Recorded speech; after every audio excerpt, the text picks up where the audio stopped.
Bendahara Umum Partai Demokrat Renvil Antonio meninggal dunia pada hari ini Jumat 14 Februari akibat kecelakaan.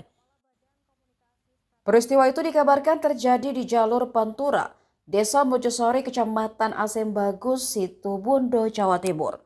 Mendiang mengendarai motor gede atau moge hitam melaju dari arah Surabaya menuju Banyuwangi.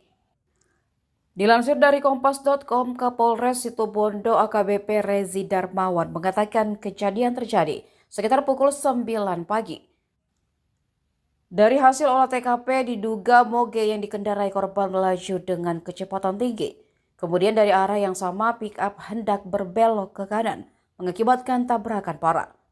Benturan keras membuat Renvil terpental sejauh 100 hingga 200 meter dari titik awal tabrakan.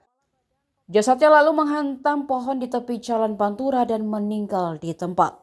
Download Tribun X sekarang, menghadirkan lokal menjadi Indonesia.